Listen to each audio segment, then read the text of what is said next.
अस्सलाम वालेकुम रहमतुल्लाहि व बरकातुहू। Dear students, I am your physics teacher Mohammad Waqas Amin. तो कैसे हैं आप लोग बेटा? उम्मीद करता हूँ कि आप सब खैरियत से होंगे। और आज का जो टॉपिक है बेटा, वो है रॉकेट प्रोपल्जन।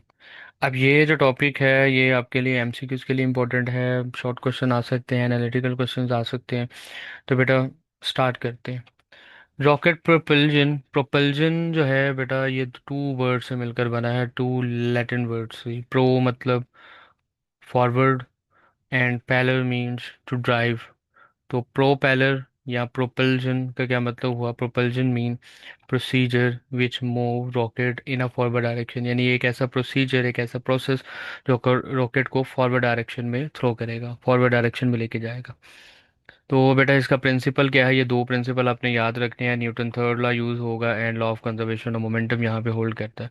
तो ये एमसीक्यूज में ये दोनों चीज़ें पूछी जा सकती हैं आपसे। अब आते हैं कंस्ट्रक्शन। कंस्ट्रक्शन में नोजल है बेटा, ये बॉटम नोजल आपको स्ट्रॉन्ग रखनी पड़ती है ताकि गैसेस जब एक्सपेल हों तो उसका टेम्परेचर बहुत ज़्यादा हो जाता है, तो ये उस टेम्परेचर को बर्दाश्त कर सके। तो पहला जो कंस्ट्रक्शन का पार्ट है वो नोजल है। फिर कंबस्शन चैम्बर है, ये देखिए ये कंबस्शन चैम्बर ये लेबल हुआ है। यहाँ पे गैसेस जो है ना वो कंबस्ट होगी, फ्यूल जो है वो बर्न होगा। अब फ्यूल टैंक है आगे, ये आपका फ्यूल टैंक, ये रॉकेट का फ्यूल टैंक है। और इस फ्यूल में हम दो तरह के फ्यूल यूज़ कर सकते हैं, एक लिक्विड की फॉर्म में कर सकते हैं, एक सॉलिड की फॉर्म में कर सकते हैं। लेकिन हमारी बुक के अकॉर्डिंग अगर देखा जाए तो हमने liquid hydrogen as a fuel के तौर पे यूज़ किया। और कितना फ्यूल यूज़ किया? 80%। बेटा रॉकेट का जो ओवरऑल मैस है, टोटल मैस, उसका 80% मैस फ्यूल पे कंसिस्टेड होता है। ये एमसीक्यूज आपने याद रखना है। फिर एक ऑक्सीडाइजर टैंक भी लगाया होता है। ऑक्सीडाइजर टैंक क्या काम करता है? ये बर्निंग में हेल्प आउट करता है, क्योंकि जब आप बहुत ज़्यादा हाइट पे जाएं तो वहाँ पे ऑक्सीजन की कमी हो जाती है। और बर्निंग प्रोसेस में ऑक्सीजन तो ज़्यादा रिक्वायर होती है ना। एक ऑक्सीजन अच्छे से मिलेगी तभी अच्छी बर्निंग होगी। तो हम ऑक्सीडाइजर टैंक भी लगाते हैं ताकि बर्निंग होती रहे। और अगर ऑक्सीजन ना भी मिले तो ऑक्सीडाइजर टैंक जो है वो ऑक्सीजन प्रोवाइड करें। तो इसमें हम लिक्विड ऑक्सीजन यूज़ कर रहे होते हैं। फिर बेटा पे लोड। पे लोड वो रीजन है जहाँ पे आपने वो सामान रखना होता है या वो चीज़ रखनी होती है जिसको आपने स्पेस में लेके जाना है। मीन्स पे लोड में एस्ट्रोनॉट्स भी बैठ सकते हैं, एक सेल सा होता है। और अगर आपने कोई रोबोट्स भेजना है तो रोबोट्स को पे लोड में रखा जाएगा। सैटेलाइट भेजनी है तो सैटेलाइट जो है ना वो पे लोड में रखी जाएगी। तो एक सेक्शन बनाया जाता है रॉकेट के अंदर, यानी जिस मकसद के लिए रॉकेट को यूज़ किया जाता है वो इसी मकसद के लिए तो यूज़ किया जाता है कि किसी चीज़ को स्पेस में पहुंचाना हो। तो वो जो चीज़ रखी जाती है वो पे लोड में रखी जाती है। फिर आते हैं बेटा एक्स्ट्रा प्रोपेलर स्मॉल रॉकेट्स। ये छोटे छोटे प्रोपेलर्स रखे होते हैं ताकि रॉकेट को क्या कर सके? एक्सेलरेट कर सके, ज़्यादा स्पीड अप कर सके। ठीक है। तो ये इसकी कंस्ट्रक्शन थी। कंस्ट्रक्शन के बाद आ जाते हैं फ्यूल कंबस्शन पे। अब ये जो पॉइंट्स है बेटा ये एमसीक्यूज के लिए आपने याद रखने हैं। सबसे पहले तो ये 10,000 किलोग्राम पर सेकेंड रेट ऑफ कंबस्शन है, यानी 10,000 kg फ्यूल या पेट्रोल एक सेकंड में बर्न होगा। 10,000 kg, ह्यूज नंबर है ये। फिर 4,000 मीटर पर second speed of exhaust gas, gas की निकलने की जो स्पीड है वो 4,000 मीटर पर सेकेंड है। एग्जॉस्ट गैस बैकवर्ड मोमेंटम रखती है, गैस निकलेगी तो रॉकेट जो है ना वो फॉरवर्ड मोमेंटम रखेगा। ये बिल्कुल ऐसे जैसे बलून है, बलून में जो गैस पार्टिकल्स हैं वो बैकवर्ड डायरेक्शन में मूव करेंगे और बलून जो है वो फॉरवर्ड डायरेक्शन में मूव करेगा। एक एक्शन होगा तो दूसरा रिएक्शन होगा। तो गैस जब एक्सपेल होंगी तो वो बैकवर्ड मोमेंटम रखेंगी और उस बैकवर्ड मोमेंटम की वजह से रॉकेट पे एक फॉरवर्ड डायरेक्शन में मोमेंटम एक्सर्ट होगा और रॉकेट जो है ना वो फॉरवर्ड डायरेक्शन में मूव करेगा। अब यहाँ पे एक प्रॉब्लम है। प्रॉब्लम क्या है कि जब भी हम किसी ऑब्जेक्ट को अपवर्ड थ्रो करते हैं तो ग्रेविटी की वजह से वो नीचे आ जाता है। और स्टार्टिंग में जितने एक्सपेरिमेंट किए गए थे रॉकेट में तो ऐसा ही होता था, रॉकेट ऊपर जाता था लेकिन बहुत ज़्यादा हाइट पे जाके वो दोबारा नीचे फॉल कर जाता था। क्यों? क्योंकि ग्रेविटी की वजह से। ग्रेविटी उसको क्या करती थी? अट्रैक्ट करती थी। और जैसे जैसे रॉकेट ऊपर जाता था वैसे वैसे उसकी स्पीड कम होती थी और एक पॉइंट आता था कि वो दोबारा नीचे गिर जाता था। तो अब ये प्रॉब्लम थी साइंटिस्ट के पास। अब इस प्रॉब्लम का सोल्यूशन उन्होंने कैसे निकाला? उन्होंने ऑब्जर्व किया कि अगर हम, वो चाहते थे कि रॉकेट ऊपर जाए और जैसे जैसे ऊपर जाता जाए एक्सेलरेशन ज़्यादा होता जाए, एक्सेलरेशन ज़्यादा होता जाए मतलब वेलोसिटी उसकी डिक्रीज ना हो बल्कि क्या होती रहे, इंक्रीज होती रहे। वेलोसिटी क्या होती रहे बेटा, इंक्रीज होती रहे। साइंटिस्ट ऐसा चाहते थे, और ऐसा करने के लिए उन्होंने कुछ कैलकुलेशंस की। कैलकुलेशंस क्या थी, आइए देखते हैं ज़रा। सबसे पहले तो वेलोसिटी ऑफ एक्सपेल्ड गैस, उसको मैं वी के साथ रिप्रेजेंट करता हूँ। यानी गैस किस स्पीड के साथ निकलेगी, किस वेलोसिटी के साथ निकलेगी, वो वी है। And mass of expelled gas, और वो गैस का मास जो कि एक्सपेल्ड होगा उसको मैं एम कह देता हूँ, या मैं एम डैश कह देता हूँ। अब रॉकेट का जो इनिशियल मोमेंटम था वो था ज़ीरो, क्योंकि रॉकेट तो रेस्ट पे है। लेकिन आफ्टर सम टाइम मोमेंटम तो होगा, और वो मोमेंटम क्या होगा, वो होगा एम वी। यहाँ तक अगर क्लियर है बेटा, तो आगे जो है ना वो चीज़ें बहुत ज़्यादा सिंपल होने वाली है। अब देखें ये एम डैश था ना, तो इधर एम डैश लगाएंगे। और फाइनल मोमेंटम आपका एम डैश वी है according to Newton second law. Gas force is equal to rate of change of momentum. वो जो हमने न्यूटन का second law in terms of momentum पढ़ा था, कि गैस जितनी ज़्यादा फोर्स अप्लाई करेगी रॉकेट में, मोमेंटम भी उतना ही ज़्यादा चेंज होगा। और वो न्यूटन का second law in terms of momentum क्या था, P F minus P I divided by T. अब मुझे बताएं फाइनल मोमेंटम जो था वो था M dash V minus initial momentum zero था डिवाइडेड बाय टी करेंगे। अब यहाँ पर इक्वेशन बनेगी M dash V divided by T. यहाँ पर अब एम डैश को और टी को ज़रा सेपरेट कर लें, और यहाँ पे वेलोसिटी को अलग कर लें, ये आपके पास इक्वेशन बनेगी। अब एम डैश और टी ये क्या है, ये mass ejecting in a 1 second in per second, यानी ये वो मैस है गैस का जो 1 सेकेंड में बर्न होगा। और इसको हम सिंपल एम के साथ अगर हम लिख लें, तो ये जो इक्वेशन है आपकी, ये क्या बन जाएगी, ये बन जाएगी एम इंटू वी। केयरफुली ये एमसीक्यूज में पॉइंट पूछा जाता है कि एम क्या है, एम का यूनिट क्या है। तो M basically M dash divided by T है, यानी mass of gas per second per unit time. 1 second में कितनी गैस का मास जो है वो बर्न होगा, ये वो है। और इसका यूनिट क्या बनेगा, किलोग्राम पर सेकंड। ये पॉइंट याद रखना आपने।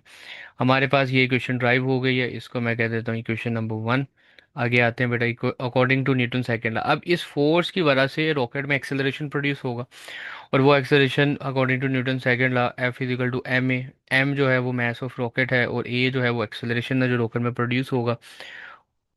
किसकी वजह से, फोर्स ऑफ गैसेस की वजह से। अब न्यूटन का सेक थर्ड लॉ हमें क्या कहता है, कि जितनी ज़्यादा फोर्स गैस अप्लाई करेगी रॉकेट पे, उतनी ज़्यादा फोर्स एक्सर्ट होगी। तो फोर्स बाय गैस वो हमने निकाला था एम वी, और रॉकेट पे जो एक्सेलरेशन प्रोड्यूस होगा वो होगा एम ए, यानी जो फोर्स अप्लाई होगी रॉकेट पे। यहाँ से आप एक्सेलरेशन की इक्वेशन ड्राइव कर सकते हैं। मैथ्स को आप दूसरे साइड पे ले जाएं, तो इक्वेशन बनेगी M V divided by capital M. ये आपका फाइनल रिजल्ट है। अब इस इक्वेशन के अकॉर्डिंग अगर देखा जाए, अगर आपने एक्सेलरेशन को इंक्रीज करना है, तो आपको रॉकेट के मास को क्या करना पड़ेगा, कम करना पड़ेगा। तो फिर रॉकेट को डिज़ाइन ही ऐसा किया गया। 3 स्टेजेस का रॉकेट डिज़ाइन किया गया, 2 स्टेजेस का भी यूज़ किया जाता है, 5 स्टेजेस का भी यूज़ किया जाता है। अब इनके स्टेजेस बनाए जाते हैं, पार्ट्स बनाए जाते हैं, पोर्शंस बनाए जाते हैं। फॉर एग्जांपल, जैसे जैसे रॉकेट एज्यूम कर लें कि यहाँ पे भी ये सारा फ्यूल है, फ्यूल टैंक्स है। तो ए टैंक के अंदर फ्यूल ख़त्म हो जाता है, तो ये सेपरेट हो जाएगा, अलहदा हो जाएगा। फिर गैसेस भी तो बर्न हो रही है ना, उनका भी तो मैस है। और मैंने आपको बताया था कि 10,000 kg पर सेकेंड, 1 सेकेंड में 10,000 kg फ्यूल जो है वो बर्न हो रहा है। तो वो जैसे जैसे हर टाइम के बाद, हर सेकंड के बाद मैस जो है रॉकेट का ओवरऑल वो कम ही होता जा रहा है। इवन के जब टैंक खाली हो जाता है तो टैंक सेपरेट हो जाता है, उससे अलहदा हो जाता है। तो मैस क्या हो रहा है, कम हो रहा है। और जैसे जैसे मैस कम होगा, एक्सेलरेशन क्या होगा, ज़्यादा होगा। और इस इक्वेशन के बाद फिर उन्होंने जब एक्सपेरिमेंट किया तो वो अब सक्सेसफुल हो गए। रॉकेट जो है वो जैसे जैसे ऊपर जा रहा था, वैसे वैसे उसकी वेलोसिटी इंक्रीज होती जा रही थी, वैसे वैसे वो एक्सेलरेट कर रहा था। और ये पॉइंट इसकी वर्किंग में भी लिखा हुआ है, ये यहाँ पे ज़रा ऑब्जर्व करें कि when a rocket start to move upward then propeller release from it as the empty. Propellers वो छोटे छोटे सेक्शन जिनमें फ्यूल होता है। Rocket consist of a number of a parts, each part separate one by one. हर part जो है वो वन बाय वन सेपरेट होता चला जाएगा। और जिससे मैथ्स क्या होता जाएगा, डिक्रीज होता जाएगा। अब ये जो रॉकेट है ये 2 स्टेज रॉकेट है। ये जो आपकी बुक में है ये पॉइंट आपने याद रखना है। और आज जो न्यू टेक्नोलॉजी है उसमें 3 स्टेजेस रॉकेट भी यूज़ किए जा रहे हैं, 4 स्टेजेस भी, 5 स्टेजेस भी। डिपेंड करता है कि आपका मिशन क्या है, आपने आपने क्या पहुंचाना चाह रहे हैं आप स्पेस में, आपका जो है ना वो काम कैसा है। According to situation, according to scenario हम डिफरेंट स्टेजेस के रॉकेट यूज़ करते हैं। तो बेटा ये एमसीक्यूज अभी मैंने आपसे डिस्कस किया था। In a relation A M V divided by M for a rocket acceleration, the unit of M, ये मैथ्स का यूनिट, ये जो स्मॉल एम एन इसका यूनिट पूछ लिया जाता है। तो मैंने आपको बताया था कि ये एम जो है ना ये है M dash divided by T. तो इसका यूनिट क्या बनेगा, किलोग्राम पर सेकंड बनेगा। किलोग्राम पर सेकंड, ये Charlie is the right option. चाहो तो आप इस इक्वेशन से भी प्रूव कर सकते हैं। देखिए, एम को आप सब्जेक्ट बनाएं और कैपिटल एम को दूसरे साइड पे ले जाए, M A divided by V. ठीक है, ये देखिए एम आप दूसरे साइड पे ले जाएं, ए के साथ मल्टीप्लाई होगा और ये जो वी है ना ये डिवाइड हो जाएगा। अब आपने इनके यूनिट्स पुट करने हैं। कैपिटल एम किलोग्राम आ जाएगा, एक्सेलरेशन मीटर पर second square, divided by velocity आ जाएगी मीटर पर सेकंड। मीटर मीटर के साथ कैंसिल, एस माइनस वन के साथ कैंसिल हो जाएगा। यहाँ पे अब यहाँ पे देख ले, मैं सेपरेट सेपरेट कर ले, एस माइनस वन अलहदा, एस माइनस वन अलहदा, 2 दफ़ा लिख देता हूँ। ये एस माइनस वन नीचे भी, ये कैंसिल हो गया तो रिमेनिंग जो रिजल्ट आएगा किलोग्राम पर सेकंड। तो बेटा टॉपिक कंप्लीट हो गया है, तो आए एक एक्सपेरिमेंट करते हैं, रॉकेट को लॉन्च करते हैं। ये आपको सिमुलेशन जो है ना वो शो हो रही होगी। हमने क्या करना है, हमने रॉकेट को लॉन्च करना है बेटा। तो ये नहीं, आपने ऑब्जर्व क्या करना है।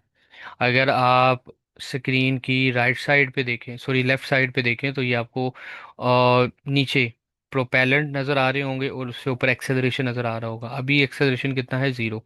तो आप ऑब्जर्व करेंगे जैसे जैसे रॉकेट ऊपर जाएगा वैसे वैसे एक्सेलरेशन ज़्यादा होता चला जाएगा। ये देखें, रॉकेट लॉन्च हो गया। आप ज़रा एक्सेलरेशन को आपने ज़रा कंसिडर करना है, ऑब्जर्व करना है। देखें अभी एक्सेलरेशन कितना, 1.56, 1.57, 58, 59, 16। देखें एक्सेलरेशन जो है with the passage of time ज़्यादा होता ही चला जा रहा है। और अगर आप प्रोपेलेंट को ज़रा ऑब्जर्व करें, वो रिड्यूस होता जा रहा है, वो कम होता जा रहा है। क्यों? प्रोपेलेंट कम होने का मतलब है मैस कम होता जा रहा है। मैस कम होता जा रहा है और एक्सेलरेशन ज़्यादा होता जा रहा है, 1.88। और अगर आप टॉप पे देखें, इसकी वेलोसिटी वेलोसिटी भी ज़्यादा होती जा रही है। अभी वेलोसिटी कितनी है, 557, 560 में आ गई, अब 570 में आ गए अब। तो आप समझाना ये चाह रहा हूँ कि एक्सेलरेशन जो है वो ज़्यादा होता चला जाएगा, वेलोसिटी ने भी इंक्रीज़ होना है। जैसा कि मैंने आपको बताया था कि जैसे जैसे रॉकेट ऊपर जाएगा स्पीड ज़्यादा होती चली जाएगी। और यही तो साइंटिस्ट चाहते थे। और वो अपने मिशन में सक्सेसफुल हो गए और हम भी अपने मिशन में सक्सेसफुल हो गए। हमने ये रॉकेट का जो टॉपिक है ये भी कंप्लीट कर लिया है। और हमारा चैप्टर भी जो है वो कंप्लीट हो चुका है। नेक्स्ट हमारे एमसीक्यू शॉर्ट क्वेश्चन है, वो आपको मैं नेक्स्ट लेक्चर में जो है ना वो समझा दूंगा। मुझे दें इजाज़त बेटा, और आपसे मुलाकात होगी हम नेक्स्ट लेक्चर में। अपना ख्याल रखें, तब तक के लिए अल्लाह हाफिज़।